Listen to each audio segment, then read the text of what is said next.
like the seats that we have right now, how can we maximize that to be as good as possible? Like that's the real important stuff that gets done. But like a lot of the planning stuff too, dude, it's just like, look, like, yeah, like we did that. Like we sat down and said we're gonna have 30 agency clients, and then like now we want to have 0. And that was 1 short year away. So like planning for the year is dope, but like I just don't think you should spend 50 hours planning on the year. It's like plan for the next quarter, dude. Like tomorrow is more important than in a year. You just plan quarter by quarter. It's much easier to plan in 90 days than an entire year or 3 years or 5 years or 10 years.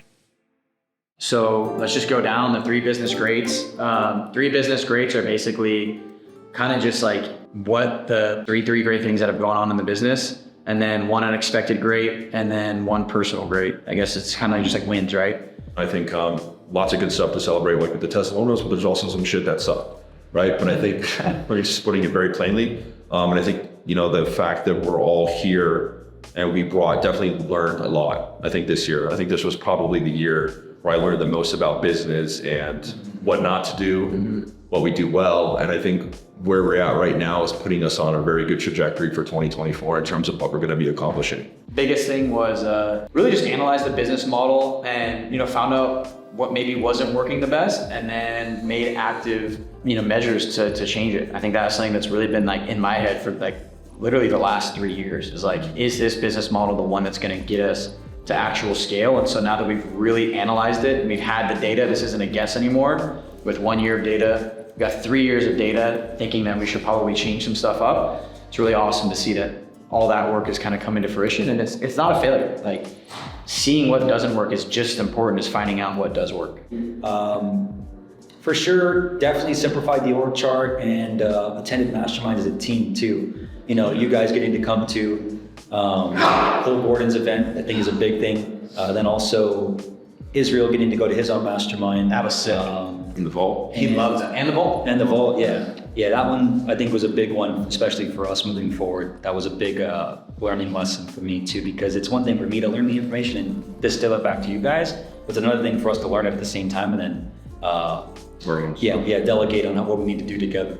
Unexpected business great for me is actually Jennifer coming on the team full time officially and fulfilling on the role that she plays. It was, you know, something that we tried before in the past when we were in Miami, wasn't really at a point to where it made sense necessarily. Now that she's on the team, she's more happy, she's more fulfilled, she's more purpose driven, and she just feels a part of it. Expectations, get clear on the inputs we need to achieve the next year's goals, and in turn set those goals and targets.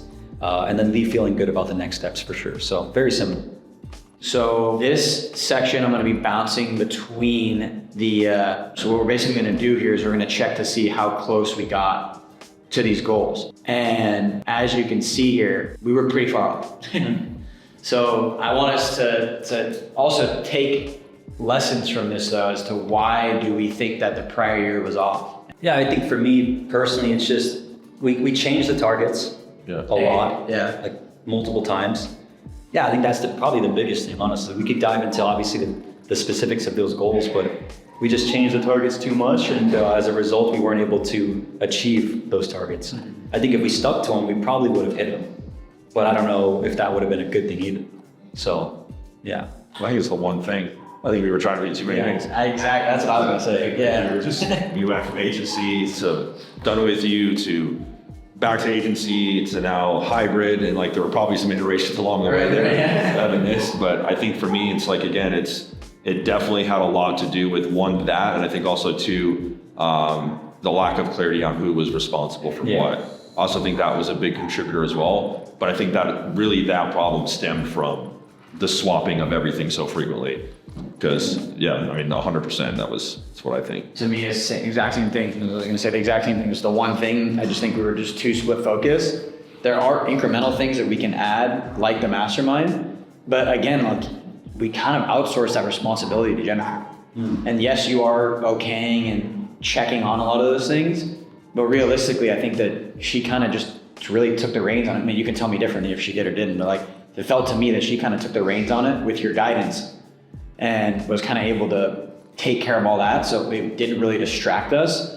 But what I think did distract us for sure was switching between like the agency model and the done with you, and and all that. So I think that was more of the actual distraction. I personally don't see the mastermind as a distraction, in my opinion, because again, it leads into our back end.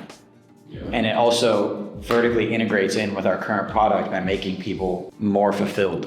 You know what I mean? It's like it's an extension of the product. So to me, it doesn't affect the hybrid or make it any worse. The only thing again that makes the hybrid worse, in my opinion, is the agency. That's something that could actually detract from the revenue numbers. So basically, we're going to end the year. I don't know exactly how they want us to do this, but we're going to end the year at about 1.8. So it's going to be at or around the same total revenue number. But again, that's kind of why we're here, we're going to be redoing this, as you guys can see, on like section 9 or 10. So that's one thing I want to discuss too as well, is just the contract rule for him. Yeah, because I think about the SAM model for like, it's like this, calls it 7-figure Zen, when he was showing like the model of like YouTube and Quantum and how it goes together, right? It was a lean team of like 7 people, but he was doing the marketing. And he was creating the content, he was writing the ads, filming the ads, he was going to be doing the ads, and he was working on the vision, right? And that's kind of what I see myself doing the best, probably more than anyone. More than what he else. did for consultant.com as well. Well, I also think back to when we were in Miami, and I was just like, there'd be times where like I would just kind of like get at this burst of inspiration. I would just like, but it would be my one thing. Like I knew I'll be writing on Twitter every day. Like, and I just write this fire thread for like an hour, like almost 30 minutes, like an hour. And then boom, I would send it, and then boom, it would just go. People would just take it. And that would, at the time, lead to like more growth for our personal brand, which inherently would lead to more sales down the road. But like that being the one thing that I did every day would only lead to more and better content. And now Jerry can set those. Yeah. Yeah, because now you actually have a salesperson in there. Yeah. Helping you. Versus me having to focus on like setting, sales, writing, creating the product, all that stuff. It's like, well, that would like, it would just make more sense if I just spent 4 hours a day just writing, like, because then my thoughts would become so much better, and the product, the way we market it would become so much.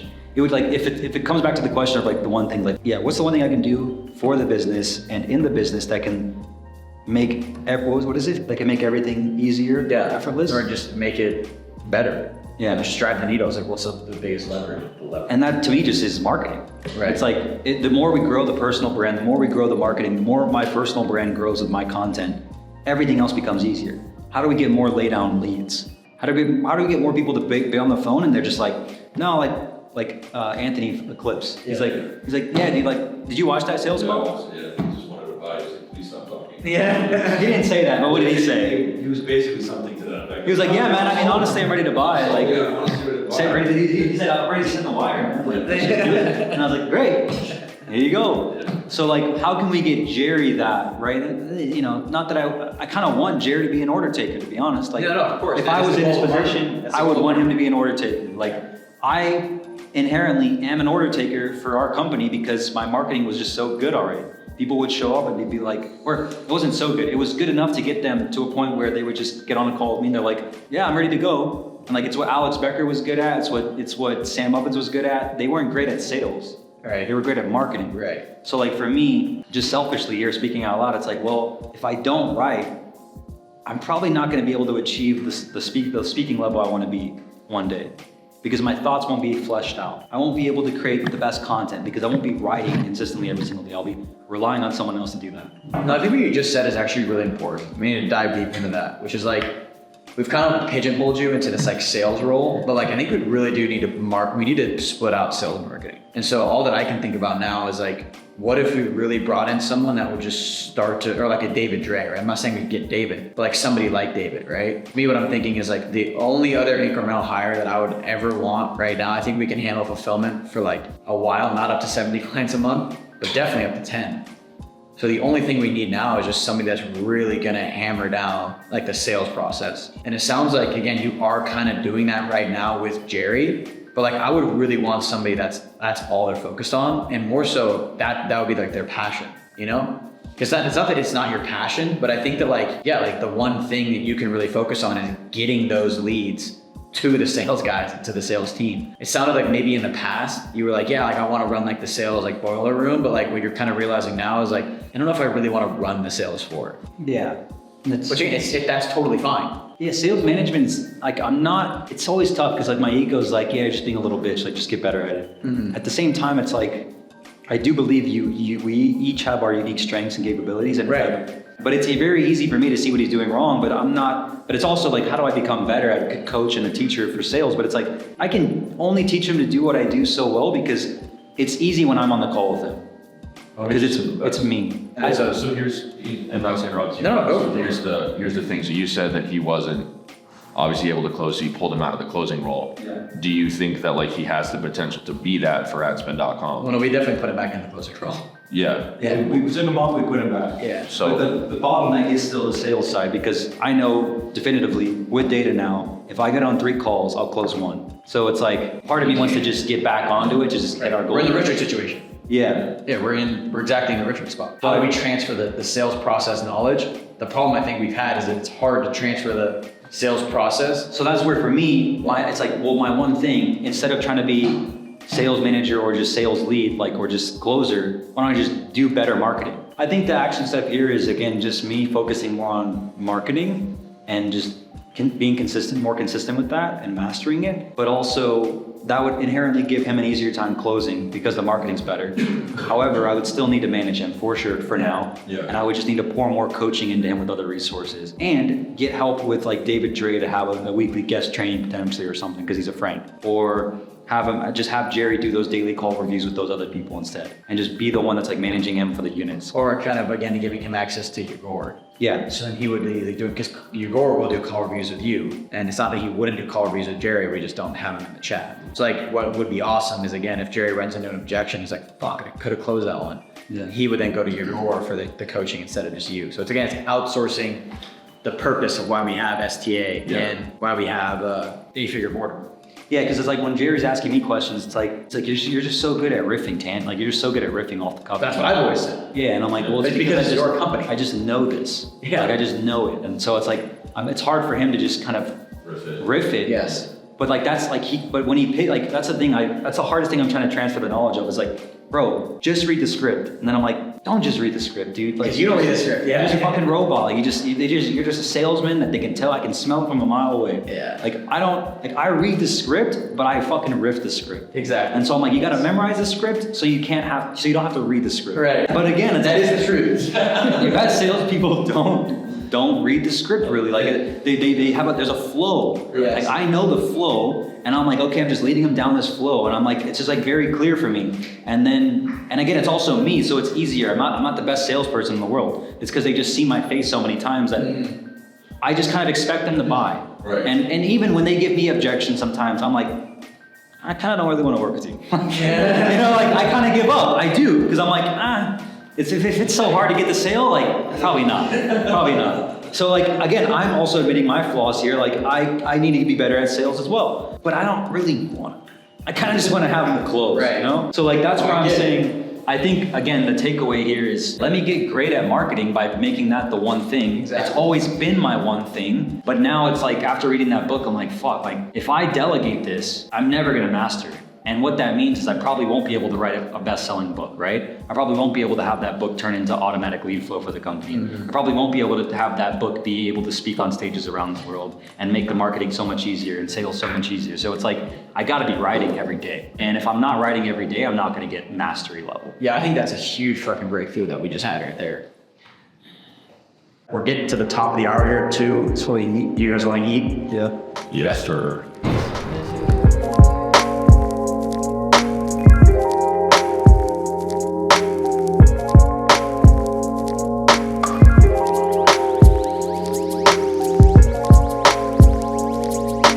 That's the two things. Done for you agency, done with you coaching, right? But it's like we're kind of not doing that either, you know? So I'm just thinking through that because I'm like, what is division for the master like? And it doesn't even have to be that specific. I don't know. I'm questioning it. Yeah. Yeah, it's funny because we're like, we've got all these people inside our mastermind that are like wanting to build agencies, and we're like basically killing the agents. No. See, that's what I think that the key is that, like, again, dude, like the agency still works, but you don't want to scale it. That's the goal. The goal is not like, that's the thing. Like that would be like the pitch for it is like, the unscalable agency. It's like, yeah, dude, like that is what you want to do. You become an extremely high paid freelancer, which is amazing. Like, dude, like imagine you're, you know, like it's way better than working a corporate job and doing that instead. Yeah, it's So like that's what it is. It's what I told Lloyd. I was like, this is when we were doing the integrator thing before back in Miami, but when it really wasn't fleshed out yet. And I was like, Nick's gonna be doing all this, so I can focus on scaling this now, the mastermind, right? And like, you know, Julian and those guys from Germany were on the call, and you know, I was like, which would you guys rather? I mean, you guys tell me, which would you rather have? Would you rather have 100K a month coming in from a dumb food agency with a team that's doing all the fulfillment for you, so you can go do other shit? Or would you rather have, you know, you working 9 to 5, doing everything for everybody and making 100K a month? Right. Like, and they were like, you know, they're obviously like growth partner for the win. I'm like, fuck that shit. Like, no, I don't want to do that.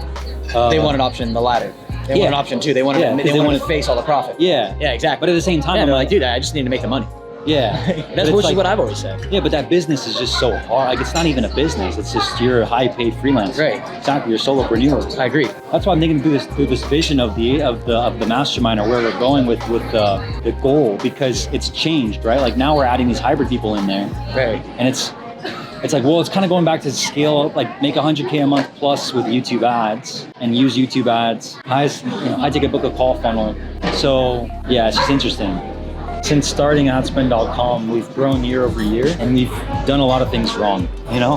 Learned a lot of valuable lessons, learned a lot of what not to do, made a lot of mistakes, costly mistakes, but shit, I mean, we're still here and we're still doing it, and we're growing still, regardless, and just refining. It's just so funny. I think that's why, like, you pay for coaching and mentors sometimes, and then when you don't listen to them, it's like you're wasting your money. Right. Yeah. Why would you do it? And they tell you what to do, and you're like, no, I'm good. I'm gonna do something else. Yeah. I think that's why it's so important to find someone that like has the business, what you want, the life. exactly. Yeah. Which is why like I'm just curious, because like that was kind of Sam. I know And then now that he's gone, it's like fuck. Yeah. The only other person I would think about would be Cole. Yep. Or Taylor Welch too. Yep. Because he's done Cole's, and now he's doing it again but different. So it's like interesting. Like what is he doing differently now? What would you say your biggest takeaway from this year was? This year? I feel like I'm still thinking through this concept. Like, it's hard to answer because I'm still thinking through what the takeaway is. Like, there's so many takeaways that have happened. And I feel like kind of a similar concept. I think it kind of comes back to like, for sure, focus. But for me, that's always been a big issue because I like to start new things. I like the feeling of something new. That's also been my biggest kryptonite. I've been thinking through this lately because I'm like, Dale Carnegie says it in the book. Put all your time, attention, and resources into the one business. And just, it's like people always say, don't have all your eggs in that one basket. I say, have all your eggs in one basket and wash that damn basket. I'm butchering it, but in the book he says, people have so many different businesses. Right. That their time's so split focused. Right. And it's like, this has been the one business for us. And that's why the business has been growing. We've been trying different things to grow the business, but it's been the one business. The one thing. I haven't started the restaurant, or not that I would start a restaurant. I haven't started a clothing line, right? I haven't started a supplement company. It's been adspend.com, agency, coaching, education, but it's been the one business. But I'm trying to define it even more now. I'm trying to go deeper on that concept. Because when it comes to the one thing, I'm realizing it's like, okay, well, what's the one thing for this business that we are focused on doing? Right. So that's why I was like coming into this meeting today, I'm like, well, if I could just have to do one thing, what would I want to do? And lately, all I've been thinking about is just the mastermind. That's why I'm thinking about the vision and the goal of the mastermind. Like, what is that? How does that work? Can it work? Can we just have a mastermind and nothing else? Is that possible?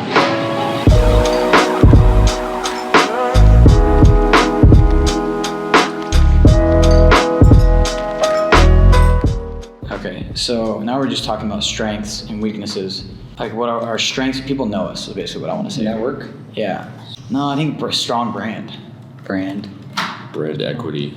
Yeah. Strong leadership team in the right seats. I'd also say network too.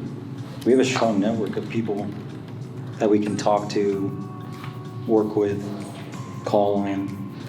Yeah, I think that's good. It's like, yeah, they're like first or second to market with YouTube ads.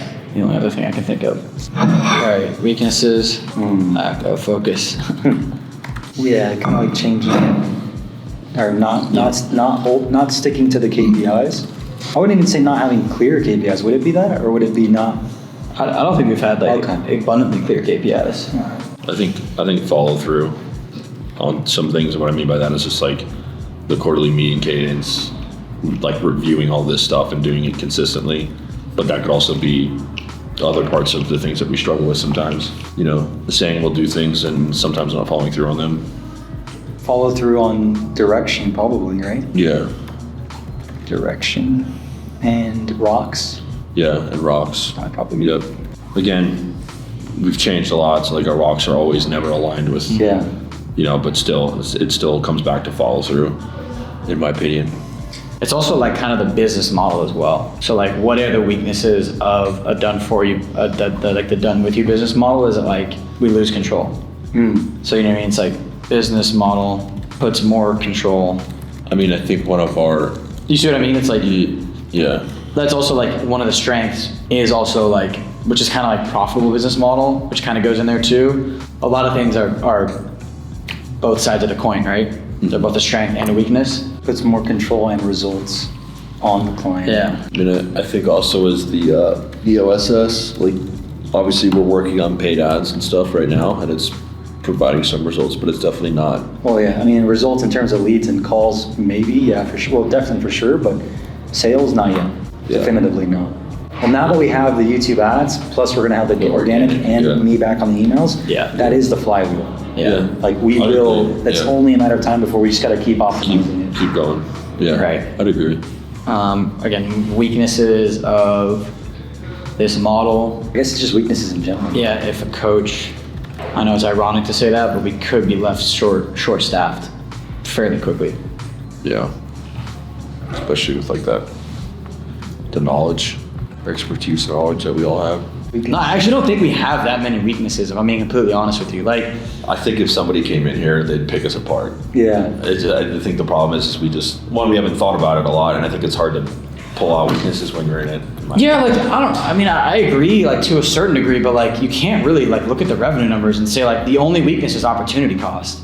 Like, I just think that we haven't been we've been playing too small, but it's not really a weakness. It's just, like, the only thing I could say for that is just, like, small vision, like, too small a vision. It also says in the one thing too. But, like, you can't look at revenue growth year over year and say, like, that's bad. You know what I mean? It's Yeah, not I like, agree. Yeah. like, that would be like a big weakness. Is like, But it's hey, not like, like the company's it's not like shrinking. Yeah. It's not like a bell curve type of growth either.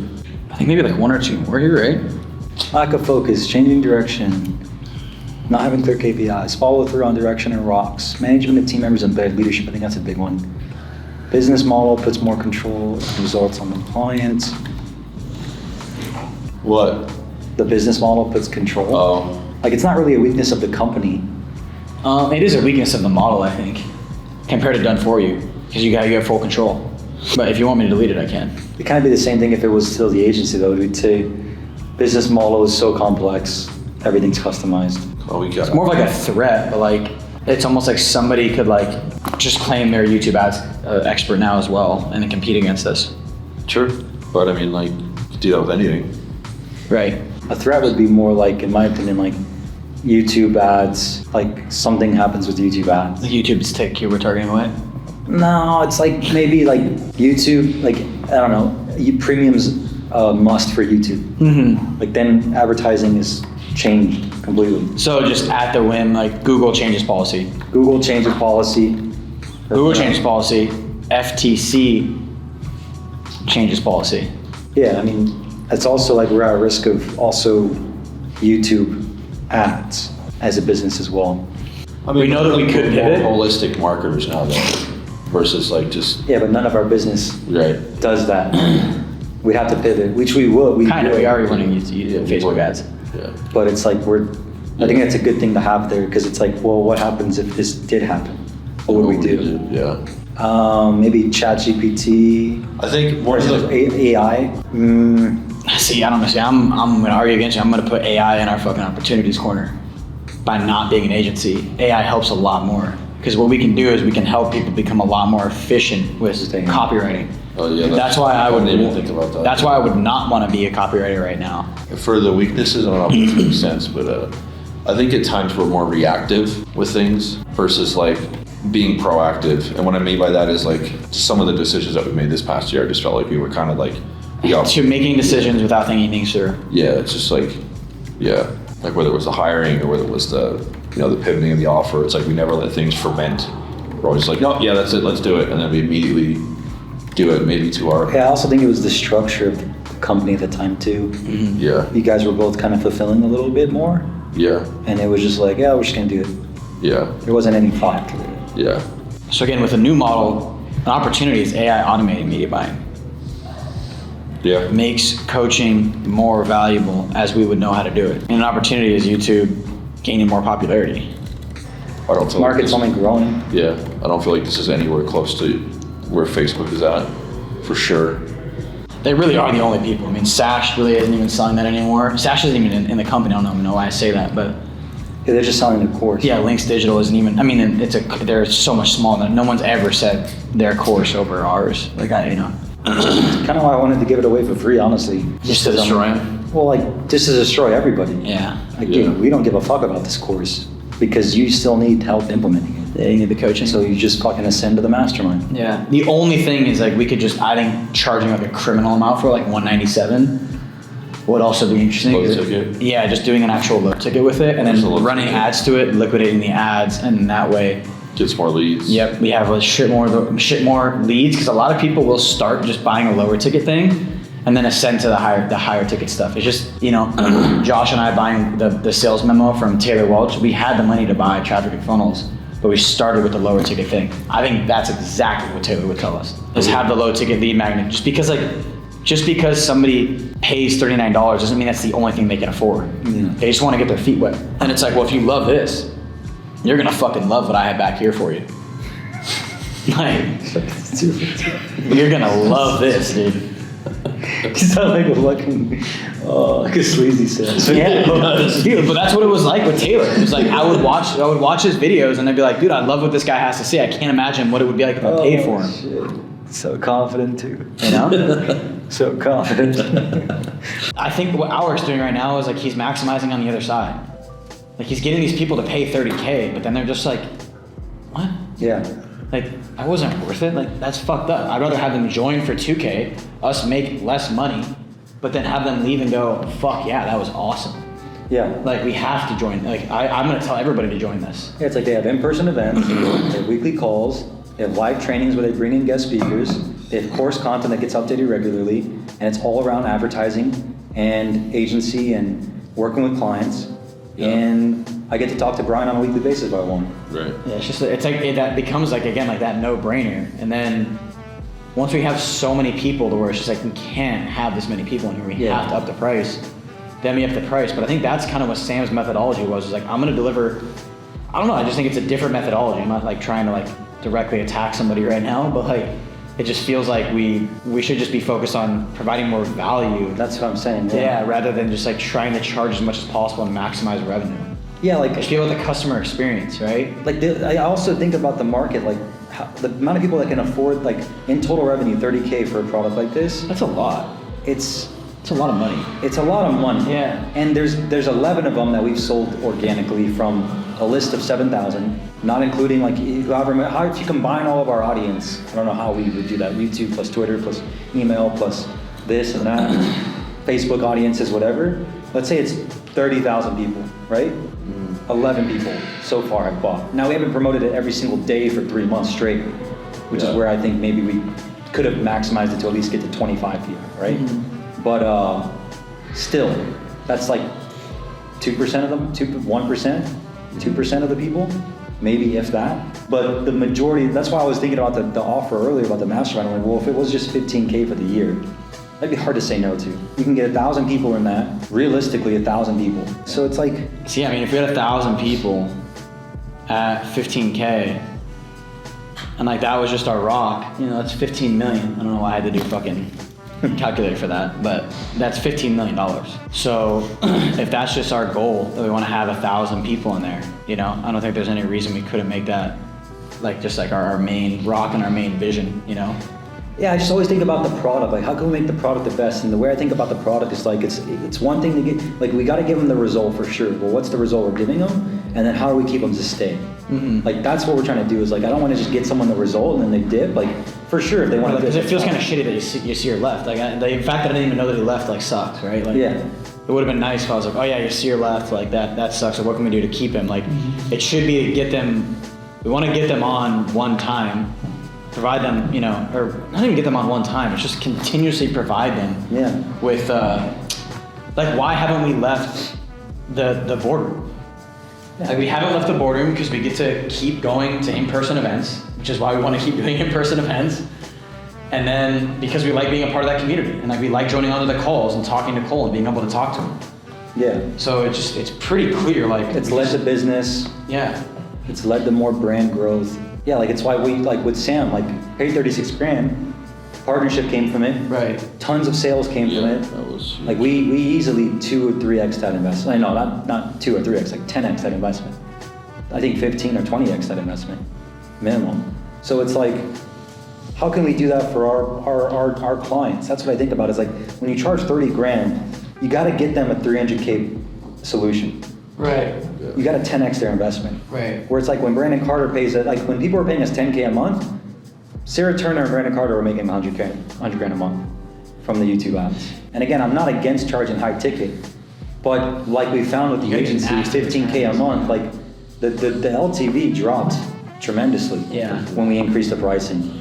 And that's all I think about is like our reputation is like, well, how do we not become the Alric? How do we not become the Aaron Parkins and 7 Mile Media, right? Like how do we continue the reputation and the strong brand that we have and make it be even better? Like with the, I think that's why like David was telling me on the call earlier, he was like, I'm more realistic with my goals versus like 10X because like I think people just try to scale themselves out and then they end up ruining their reputation. Where it's like, I don't want to be too conservative either. I do want to think very, very big, but I also want to do it in a way where we're not risking our reputation.